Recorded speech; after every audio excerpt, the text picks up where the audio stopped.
haircut, and from this jacket you can probably tell I used to fly in the Air Force, where I had red hair and my call sign was Red Dog. In these series of videos, I'm going to explain what I call dog mods, dog modifications of different things in your life. Good luck. So here is dog modification number one. Today's subject matter is the use of transient voltage suppression diodes to help protect your car or your truck from an electromagnetic pulse.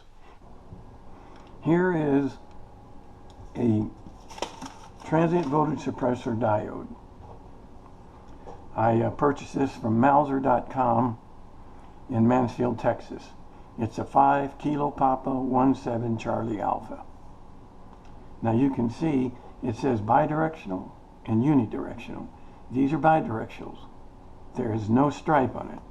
I don't know if you can see it or not, but there's a stripe on this one.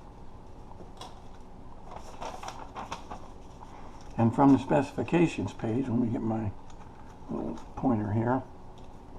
It says this diode starts to turn on at 17 volts DC, full transmission at 18. So what does that mean?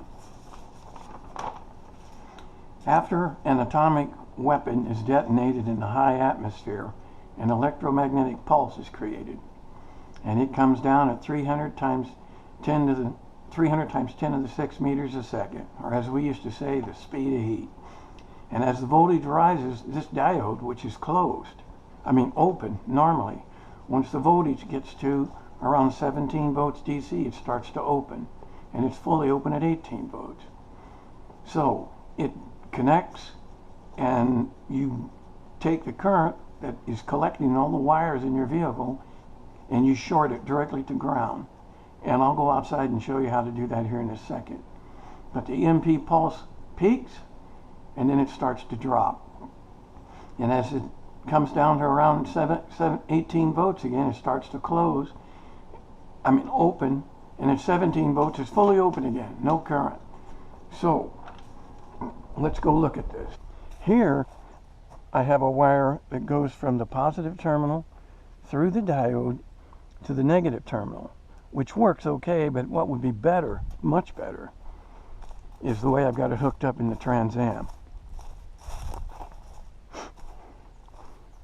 Now when that electromagnetic pulse comes down, every one of these wires in here becomes an antenna, and that current starts running toward your CPU or your program control module and blows it up. And all the other sensors, they all get toasted. So here I have a trickle charger on here, but that's what these are. But here is the diode. Here's the wire that goes from the positive terminal through the diode over, and I have it clamped onto a wire that goes directly to ground. And the beauty behind having a clamp like this is, if this battery ever goes dead and you want to charge it, you can only charge it at about 4 amps unless you disconnect this.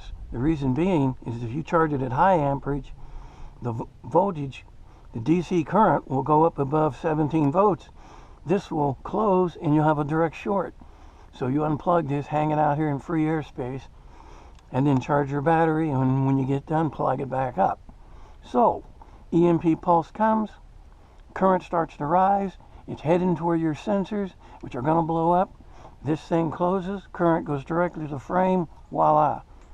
Hopefully that transient voltage suppressor diode will save your car and your sensors, and the vehicle will still run after the EMP pulse. I'm going to call this Red Dog Mod 1, because I call all these things dog mods. And this will be number 1. Number 2 is going to be how I use, that is a 10 volt polycrystal array, and it powers a trickle charge to the car. So that's it. So that was dog mod number 1. Thanks for watching. Please like, subscribe, and stay tuned for the next dog mod.